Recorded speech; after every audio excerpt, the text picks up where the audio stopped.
There's nothing to watch at the movie theater these days.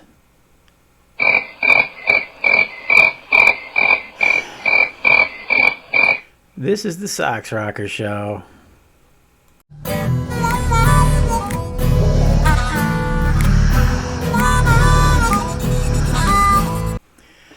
Well, it's that time again. Hello and welcome. Well, I gotta tell y'all, it's been quite a year in movie and television entertainment. December's almost here and the year's almost over. We've had 2 strikes that stopped all production dead in its tracks for the entire summer and a good chunk of the fall. We've had Marvel, the biggest money-making studio of all time and on the planet, decline in sales so badly that they're panicking and are rethinking everything that they had planned for the foreseeable future. We have DC, who still can't seem to get their crap together no matter what they say or do. Infighting, backstabbing, passing the buck, you name it, they've both done it. Now, there have been a few success stories. I mean, Barbie over at Warner Brothers and Oppenheimer over at Universal, they both banged $1 billion. Well, Oppenheimer did just shy of $1 billion, but he was nitpicking that.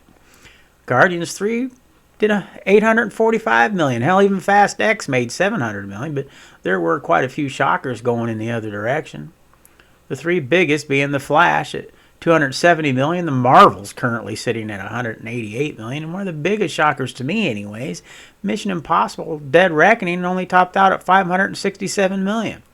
I say this because Tom Cruise is defined as the last true big movie star. His last movie, Top Gun Maverick, topped out at $1.5 billion for criminy sake. I just can't wrap my mind around it, but it is what it is. I attribute most of it to not being able to promote due to the strikes. At any rate, as I said earlier, this year's coming to a close, and I find myself wondering if things are going to get any better. We have new movies coming out. Not many, but some. But will that translate in the box office draw? I mean, will things ever truly get back to what we once knew as normal in the theaters? Let's face it, the advent of COVID, well, it changed everything. We couldn't leave the house, and the theaters were closed, so streaming became the norm. We watched new films straight from our homes.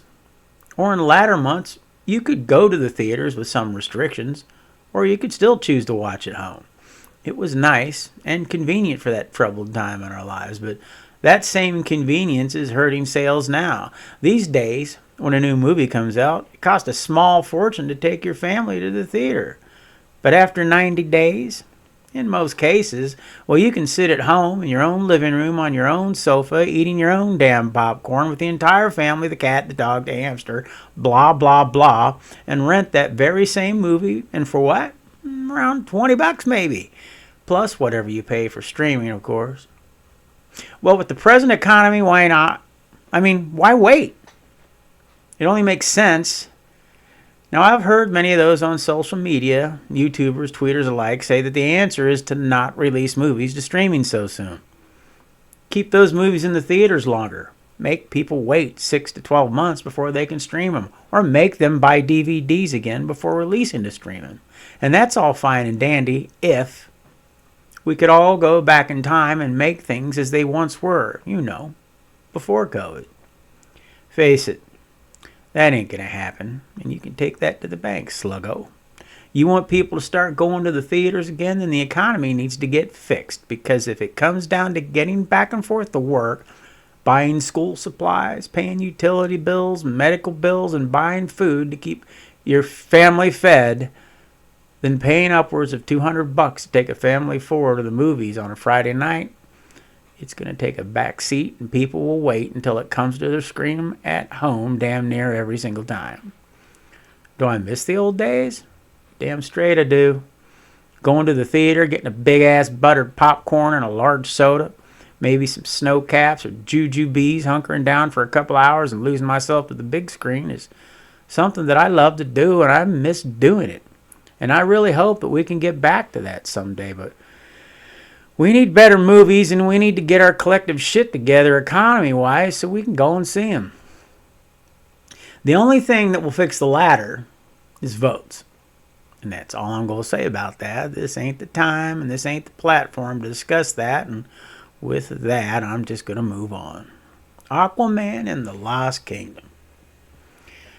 Well, news just keeps getting worse for it daily, even before the release.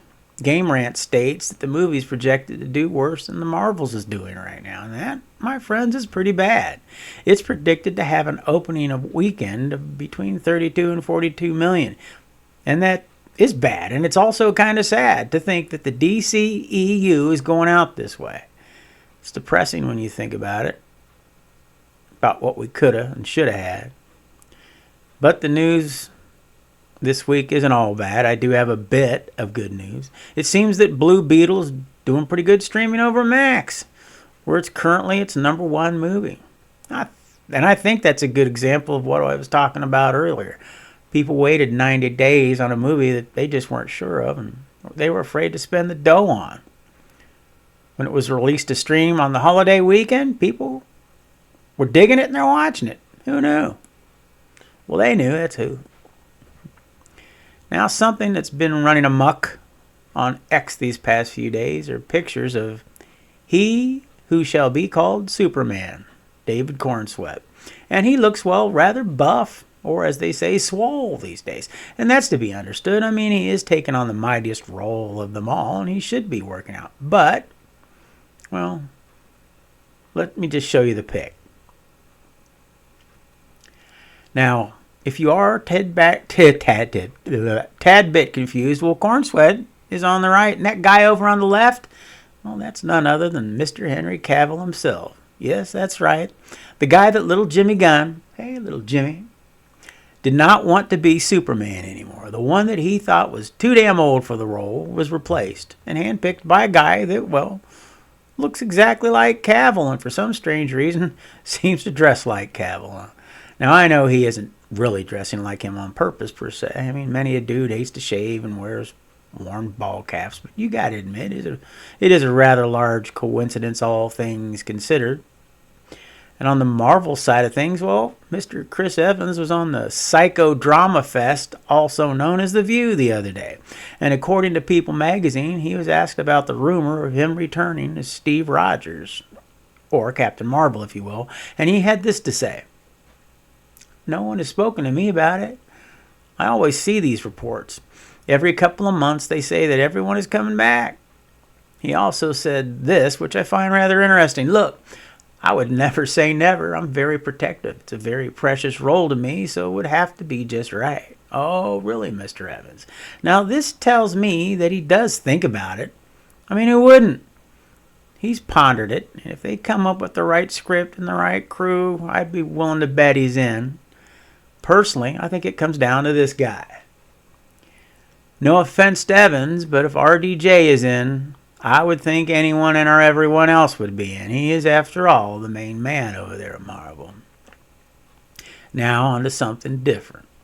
Cartoons. Yes, cartoons. Specifically, Saturday morning cartoons. And more specifically, Looney Tunes cartoons. You know, Bugs Bunny, Daffy Duck, Wile E. Coyote, Foghorn Leghorn, and so on. Now, one of the reasons that I subscribed to HBO Max, now Max back in the day, was because they had the entire back catalog of Warner Brothers cartoons.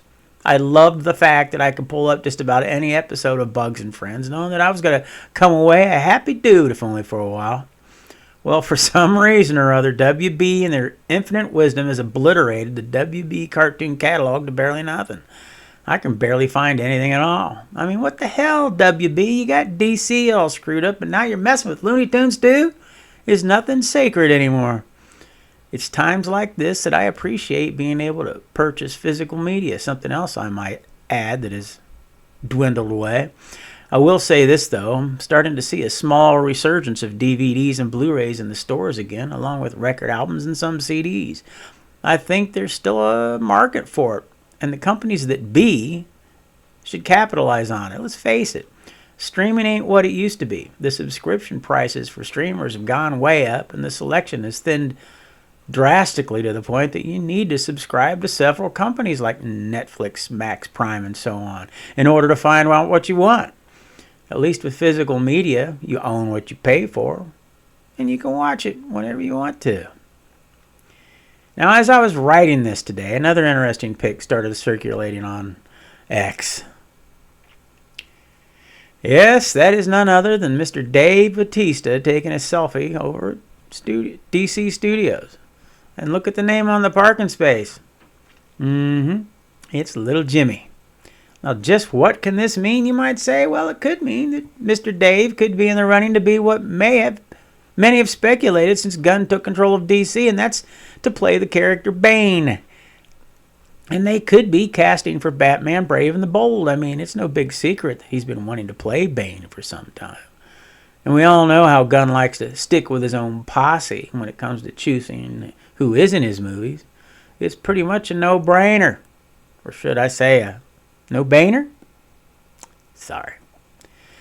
But I kind of think he could pull off Brainiac as well. I mean, since the ever-growing casting list of the moment is Superman Legacy. But in the world of Jimmy Gunn, who knows? No one knows. That's who knows. Okay. That's all I have for this time out. I want you to know I do appreciate you hanging out with me. If you would, please leave your comments down below. And please hit that like button and the subscribe button. It helps more than you know. As always, thank you for your support. God bless. Socks out.